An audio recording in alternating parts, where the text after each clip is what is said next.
मानता हूं कि एक गुरु की स्मृति को संभालना, एक सुयोग्य गुरु की स्मृति को संभालना अपने आप में एक बड़ी चुनौती होती है। और मदन लाल जी जैसा मूर्तिकार दो दो गुरुओं को संभाल लिया है, यह हमारे लिए, काशी के लिए बड़े ही गौरव की बात है। 19 जनवरी और 25 फरवरी राम छाटपाल, गुरु राम छाटपाल, गुरु शंखो चौधरी, ये जो अमर तिथियां हैं काशी के इतिहास में, इसके सांस्कृतिक प्रवाह में, या आने वाले दिनों में काशी को और भी गौरवान्वित करेंगी, ऐसा हमें विश्वास है। राम छाटपाल शिल्पन्यास की जो बनावट है, जो स्थिति है, यहाँ आकर के बहुत ही प्रसन्नता होती है और लगता है कि हम भाग्यशाली हैं कि हमारे बीच एक ऐसा यशस्वी मूर्तिकार है जिसने मूर्ति शिल्प के रूप में ही इस राम छाटपाल शिल्प न्यास की परिकल्पना की है। देखिए, एक श्रेष्ठ गुरु की स्मृति में आयोजन करने वाले व्यक्ति के भीतर भी एक श्रेष्ठ गुरु का भाव होना ही चाहिए, अन्यथा वह अपने गुरु की पहचान कर नहीं पाएगा। मूर्तिकार मदन लाल जी ने ऐसा किया है। अपने समग्र संसाधनों का सदुपयोग करते हुए वह ऐसा आयोजन कर रहे हैं, त्रिदिवसीय संगीत, साहित्य और कला। ये बहुत बड़ी बात है, बहुत ही विलक्षण बात है। और एक 3 दशक बनारस में रहते हमें हो गया। इसके पहले तो मैंने कहीं नहीं देखा, और आज भी यह त्रिवेणी तो पूरे शहर में कहीं नहीं है। यद्यपि संसाधन और साधन और सुविधाएं तो बहुतों के पास हैं, इसलिए भी हम लोग बहुत कृतज्ञ हैं इस संस्था का। और हम चाहेंगे कि इस संस्था के निर्माण में, इसके विकास में जितना भी श्रेष्ठ योगदान हम कर सकें, अपने क्षमता भर हम हमेशा आपके साथ खड़े हैं, यह हम आपको विश्वास दिलाते हैं। और ये काव्य संध्या बहुत ही महत्वपूर्ण रही है। 5 युवतम पीढ़ी के 5 कवियों ने और आर्यपुत्र दीपक को लेकर 6 कवियों ने बड़ी महत्वपूर्ण कविताएं अपने रूप में पढ़ी। इसकी पूरी जो संरचना थी, पूरी बनावट थी, बहुत ही खूबसूरत थी। और ये खास बात ये थी कि किसी ने अपने शिल्प से समझौता नहीं किया। तो जैसा कि शिल्पोत्सव है, कविता और शिल्प का अनिवार्य संबंध होता है। तो एक बात मैं छात्रों के लिए कहना चाहता हूँ कि देखिए, जो कविता का जो शिल्प होता है, वह शिल्प जो है कविता को व्यक्तित्व देता है, और जो कविता होती है वह कवि को पहचान देती है। तो व्यक्तित्व और पहचान, जो शिल्प जो व्यक्तित्व देता है, वह बहुत ही मूल्यवान है। उससे आपके अपने कवि व्यक्तित्व का, यानी चरित्र का पता चलता है कि आप कहना क्या चाहते हैं। तो सवाल इसका नहीं है कि आप बहुत ही ये यथार्थपरक ढंग से कविताएं पढ़ रहे हैं, या उसके पीछे कोई उसका एक तरह का शिल्प का वैभव भी छुपा हुआ है। सवाल यह है कि किस तरीके से अपनी अंतर वस्तु को आप बताने की कोशिश कर रहे हैं। इन कवियों ने, जिसमें इतनी विविधताएं थी, यहाँ पर भौतिक रूप से जेएनयू भी था, बनारस भी था, शांति निकेतन भी था, उसके विवाद, संवाद, वाद सब कुछ यहाँ पर मौजूद रहे। तो इसने इतने जो विविध कैरेक्टर हैं, कविता के चरित्र हैं, एक मंच पर बहुत कम देखने को मिलते हैं। गेयता भी थी, रागात्मकता भी थी, लयात्मकता थी, और गांधीर्य भी था। तो आप देखिए, सब कुछ मिला करके, और जैसा कि विंध्याचल जी ने बहुत सही कहा कि देखिए, सर्वोत्तम तो कुछ नहीं होता। इसलिए हम साहित्य में, खास के कविता में, सर्वोत्तम की बात नहीं करते, हम उत्तमोत्तम की बात करते हैं। इसलिए हमारा केंद्र, हमारा फोकस कविता में उत्तमोत्तम की बात होनी, उत्तमोत्तम उपलब्धियों की बात होनी चाहिए। उत्तम से उत्तम, यानी खूबसूरत से खूबसूरत, अच्छा से अच्छा, यही हमारी रेंज में है। और जितना बन सके आप सब युवतर पीढ़ी की कभी, बहुत लंबा भविष्य है आपका, बहुत आगे जाना है। मैं बार बार कहता हूँ कि इसमें से कुछ कवि तो ऐसे हैं जिनसे कि सचमुच में बड़ी संभावनाएं हैं, अगर कविता की दुनिया में वो टिके रहे। क्योंकि कविता की दुनिया में कविता करके कवि बनना जितना आसान है, अपने कवि को बनाए और बचाए रखना उतना ही कठिन है। क्योंकि मैंने अपनी पीढ़ी में, अपनी वरिष्ठ पीढ़ी में कई कवियों के उभार को, उनके उद्भव को देखा और 10 साल 15 साल बाद उनका अता पता आज भी कहीं नहीं है। इसलिए उम्मीद करता हूं कि आप अपने इस काव्य व्यक्तित्व को बनाए रखेंगे और बचाए रखेंगे।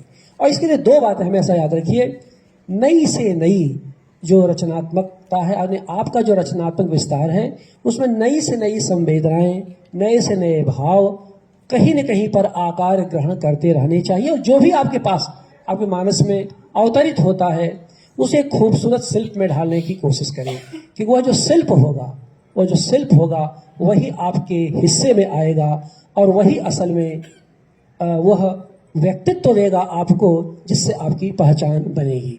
तो इन शब्दों के साथ मैं आप सब कवियों को अपनी शुभकामनाएं देता हूं।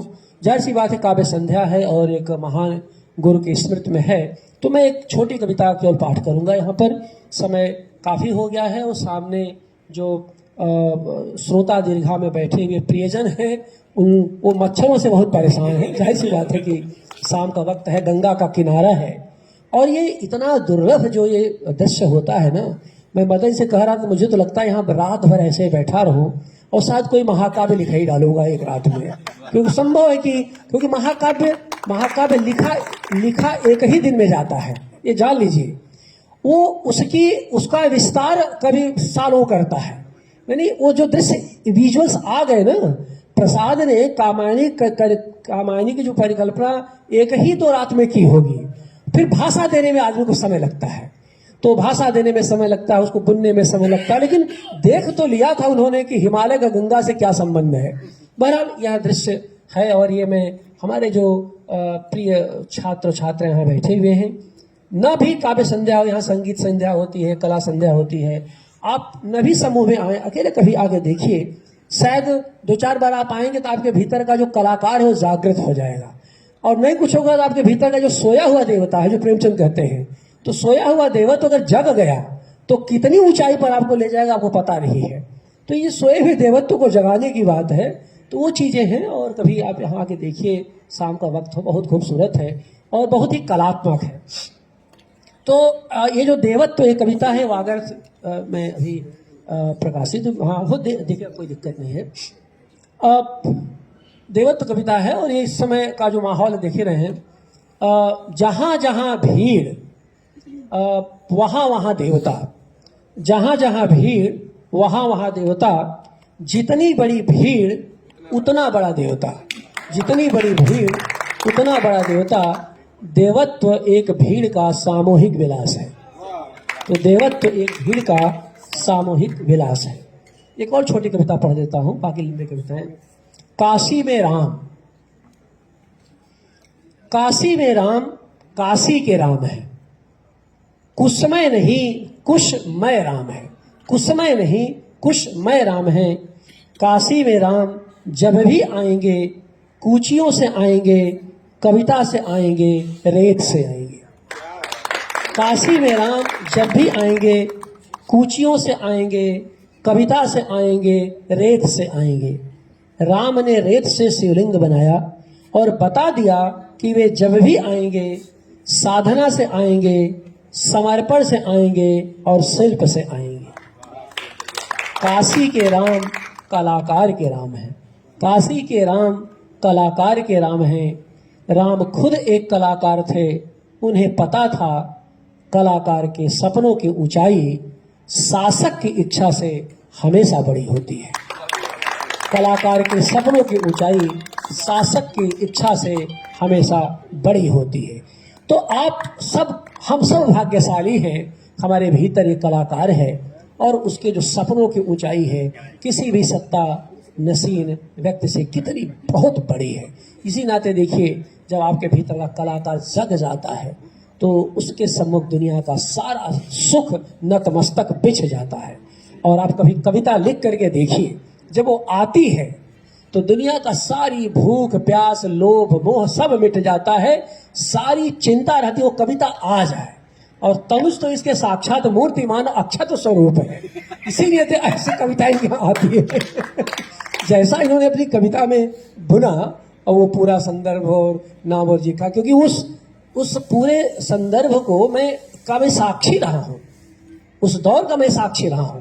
तो इसने जिस तरह से कविता में उसको गढ़ा है, उसकी बड़ी चर्चा होगी। और खास बात, आखिरी बात ये कि ये पूरा जो वृत्त बना है कवियों का, ये समसामयिक जीवन संदर्भ से सबकी कविताएं जुड़ी थी।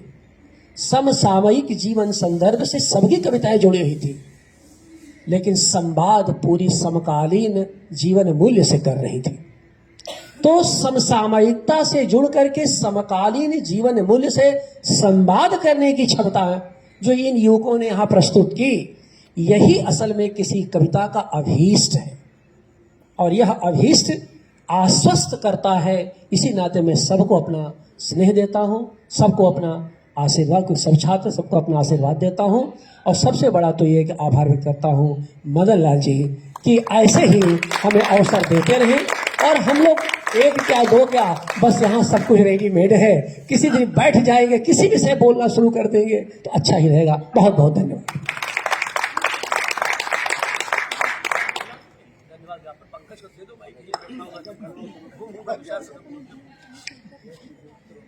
मैं अपने अनुज पंकज को बुलाना चाहता हूं कि आप आएं और धन्यवाद ज्ञापन करें। विशेषकर मदन लाल सर का, क्योंकि सर के साथ मैं पिछले कुछ दिनों से जुड़ा हूं और मैं देख रहा हूं, सर के व्यक्तित्व को भी पढ़ रहा हूं और उनके द्वारा जो किए गए काम हैं उसको भी पढ़ रहा हूं। तो उन पे बात करूंगा तो बहुत लंबी बातचीत हो जाएगी। मैं कुछ लिख रहा हूं, सर को कभी समर्पित करूंगा। मेरा एक विचार आया था पिछले दिनों और उस पर मैं काम कर रहा हूं कि काशी में लगभग 1 दशक से ज़्यादा हो गया, तो वो व्यक्तित्व जिन्होंने मुझे काफ़ी प्रभावित किया है उनके बारे में मैं लिखूं। तो उन सब के बारे में लिख रहा हूं। लगभग अभी 8 लोग उसमें शामिल हुए हैं और 8 के बारे में लिखना शुरू किया हूं। उनसे बात करते हुए, उनके फेसबुक पोस्ट से लेकर के, उनके व्यक्तिगत जीवन से लेकर के, हर जब भी वो हमको छूते हैं तो उनको लिख रहा हूं। तो उसमें सबसे नया नाम जो है वो प्रोफेसर मदन लाल सर का है। इनको मैं उनमें शामिल किया हूं और फिर लिख रहा हूं। तो लिखते हुए बहुत सारी बातें आ रही है, वो कभी हम साझा करेंगे। फिलहाल प्रिय अनुज पंकज आप आएं और धन्यवाद ज्ञापन दें। धन्यवाद भैया। मंचासीन आदरणीय गुरुवर श्री प्रकाश शुक्ल सर, सभा में बैठे आप सभी का मैं स्वागत करता हूं। सबसे पहले मैं धन्यवाद ज्ञापन करता हूं